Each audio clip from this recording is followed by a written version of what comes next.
children and their teachers in a week's time, over 7,000. And once you two-way that, obviously, I have safety concern, a major safety concern, as well as concern about the amount of traffic that will change and increase in that area. We're trying to be a good neighbor downtown and support revitalization of the downtown area. The school has grown in the past 9 years from 75 students to 588 students, plus another 230 in our early learning center and 100. We got 1,000 kids down there every day. And I don't know how many people even know that, but my concern is 11th, and I just would like to have some sort of a progress report on Sure, that. absolutely. We've got David here to give that. I'll tell you one great thing to let you know as he's getting the microphone. I hear your concern. I'm a member at St. Luke, so of course I started getting the calls too. And it's interesting. I just gotten back from a conference where the experts, and these weren't just traffic experts, these were community betterment people that plan communities, were telling us the dangers of one-way streets and the pros of two-way streets. And so I thought, came back, of course, to all these kind of questions, and then was at an event related to the plans that you saw in the paper today, and they had an expert there, and I said, you know, we've got some questions in the community about this, and there's going to be some forums, so of course you'll be there, and you'll be hearing about those soon, and we can all flesh this out. It was just interesting to me. I'm not taking a position because I don't know. The very first thing they said was, well, two-way streets are safer. And I said, well, you're going to need to come to this forum. And so there is going to be a forum. That's the good news. And then I just broached that because it was a little surprising to me too. So yeah, Dave, why don't you tell us what's going on and what we can expect related to forums? Well, as Ms. McGuffey has said,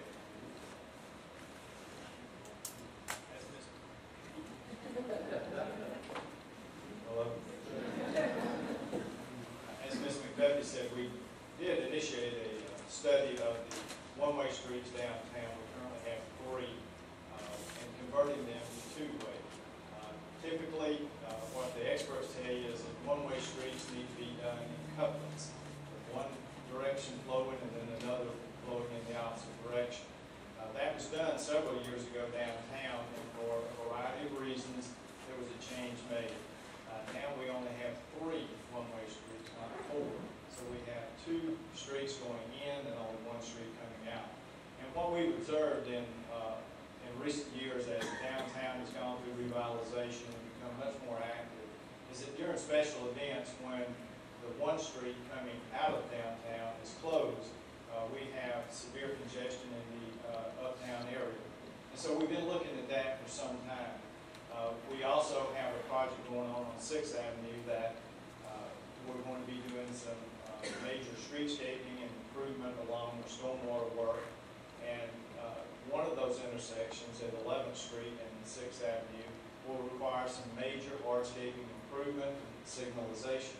But before we made that investment to make those improvements after we put the stormwater lines in, we wanted to make sure that if we're going to make a change from one-way to two-way, that we do it now and that we know about it so that we don't waste money by making improvements for one-way traffic and have to come back a year later and make improvements for two-way traffic.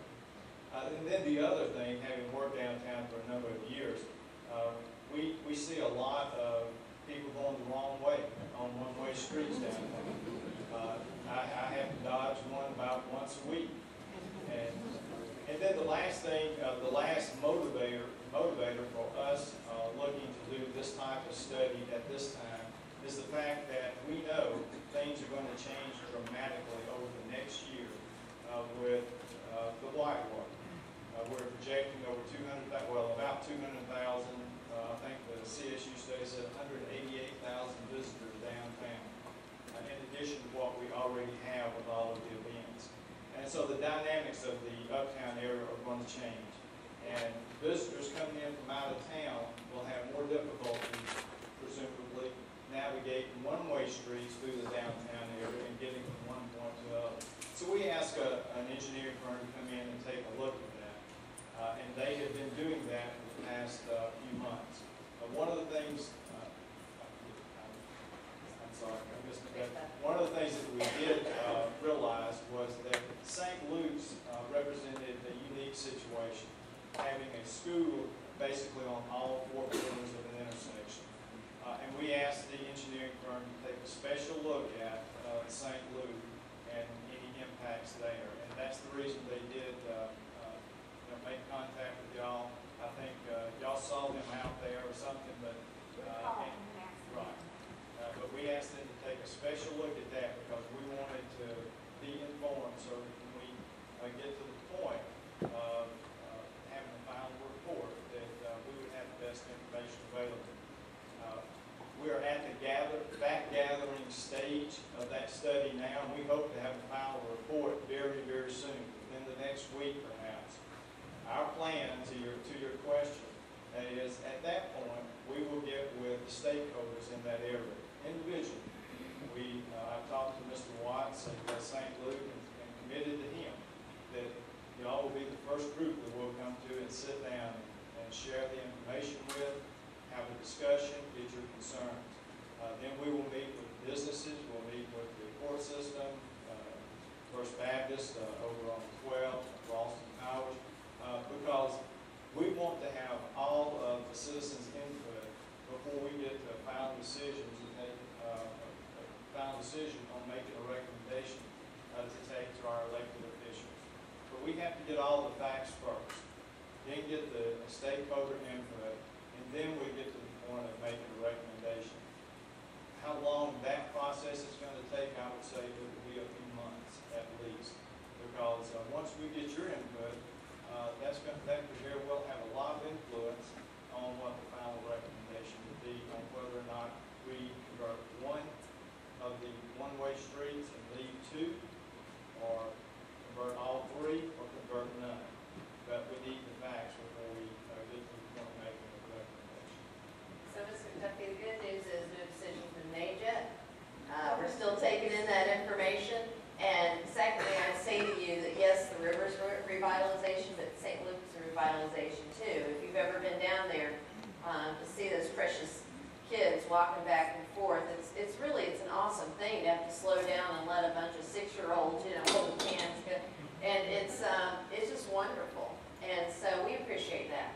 We hear you loud and clear. So just know no decision's been made. We'll well vet it, and ultimately, of course, council will have to make a decision. So, yes, ma'am. Mayor Tomlinson, I'm Margaret Gostin. I'm a parent and a grandparent from St. Louis, and I want to just amen what our headmaster has said here, that safety would be the #1 concern for our children there. It is amazing to watch those kids, and when they don't know, when my granddaughter doesn't know I'm watching, every now and then I'll just go down there at the times that they change and watch. And I've noted with her that she is already educated at age 6 about traffic signals, when to stop, when to go. She takes my hand and tells me. But they don't have a real sell job, and I mean that, and you've already pointed it out, to convince the parents of 588 little children that two-way streets are safer than one-way streets. And I understand and am very proud of what's going on here in our downtown area, but we do need to be very aware of that unique school situation. It's not a single building that you begin to think about. So I appreciate your sensitivity, and I had an opportunity to talk with Mr. Arrington before the meeting. But we do need to keep that of utmost concern, because that's a jewel in the city that we need to maintain and to polish.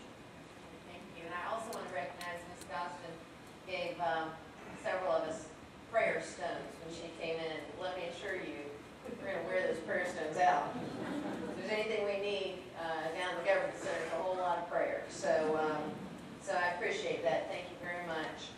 What else do we have? I saw a few other hands go up. Yes, ma'am.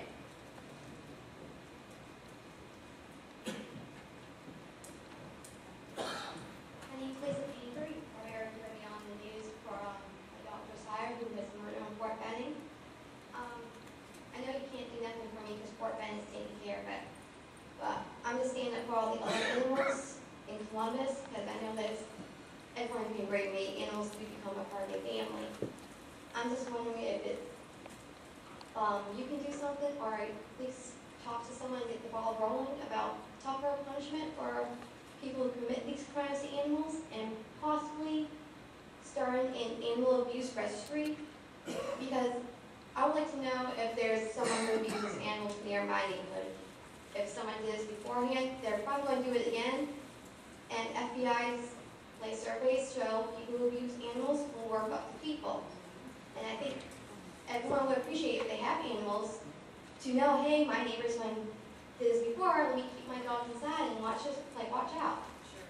I'm not sure if you can do that, or if you Well, I know we can respond to it and see, it may be state laws, but we have our district attorney here, Julia Slater. I'd like her to speak to it. And while we're getting the microphone to DA Slater, I want to also recognize Sheriff John Darr joined us. So Sheriff, thank you so very much for coming. And Lisa, let me tell you, well, the DA is coming house very sorry. I mean, I cannot even imagine. And I think probably everybody in the room feels exactly that way. So our hearts are with you. And yeah, DA Slater, do you have any thoughts? I would certainly echo the comments of the mayor. We're so sorry. We do have cruelty to animal laws, and we prosecute those as vehemently as we can. If you think there should be a change in the law or a registry, then the right person to contact is going to be your representative, because that's something that would be done in Atlanta through the legislature. We will certainly enforce any laws that they give us. If they give us more, we've got a misdemeanor and a felony at this point. And we'll prosecute in any way that we can and make sure we take care of registry prosecutions if there ever is one. That would have to go through the legislature. So that would have to be something, do we have any state representatives here tonight? Sometimes we do. If you want to call my office, we can get you a card. We can get you the contact information of the state delegation and your representative, particularly, or the one closest to you, and you can call, and that could be something that they could promote, okay? We're drawing down to the end here. Let's say, oh yes, Counselor, yeah. Okay, let me have that for Counselor Baker real quick. Yes, sir. Counselor Baker just had one other comment. If you run across a case of animal abuse and you want to report it before it goes too far, we have our animal control people here. They can tell you, we can cite those people into environmental court and deal with it hopefully before it goes too far. So if any neighbor, and we get these calls constantly, of an animal being improperly treated, we'll cite them in court. And go down and see those judges. They'll bring the hammer down on those people who They absolutely do. That's a very they're not afraid to do it. They don't tolerate it for a minute. So yeah, if you see that type of activity, report it. And sure, different issue.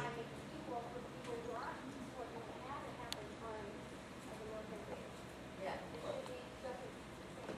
Right, and I don't know about the same severity because I'm not familiar with Fort Benning, but Counselor Baker made an excellent point, and that is that it is against the law here too. And we have, as I said, our animal control folks, and I don't know what percentage it would be, but I bet a large percentage of your calls relate to animals being mistreated in some way.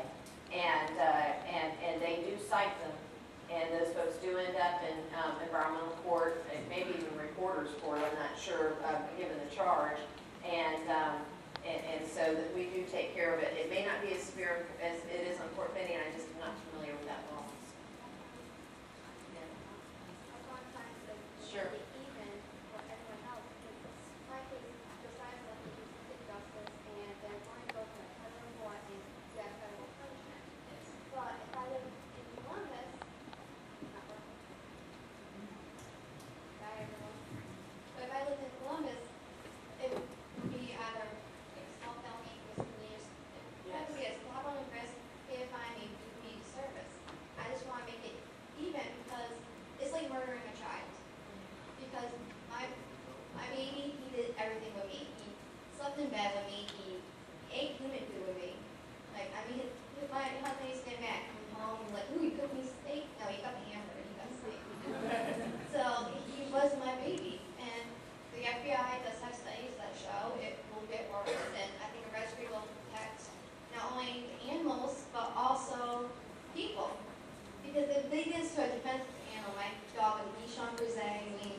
hear me? Well, Phoenix City certainly had, they've got a very nice amphitheater right behind the old D building, kind of Russell County building. Our amphitheater, if you will, is on the promenade. It's right down below the Coca-Cola Space Science Center. And we've not used it in the way that Phoenix City currently uses their amphitheater, but it could be. And the Jazz on the River is something that is new, something that I talked to the Civic Center director and the city manager about. It has grown over a short period of time, and I believe they had as many as 3,000 people at the most recent one, and there's another one coming up soon. So same concept, it's just not the amphitheater, but it's something to consider as we go forward.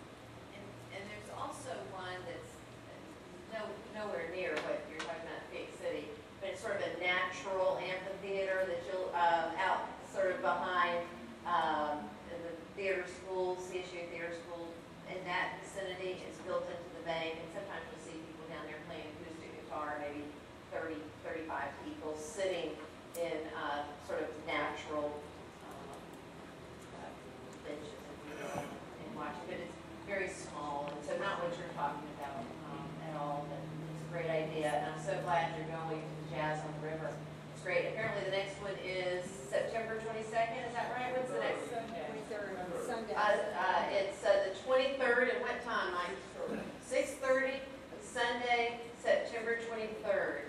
And with that, since we're running long on time, I want to go ahead and end it by letting you know this doesn't end the discussion. If you didn't get to ask your questions, I'm going to be here.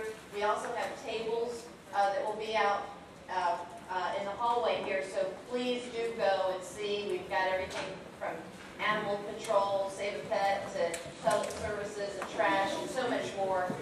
So thank you all for coming and being a part of this. I hope you'll come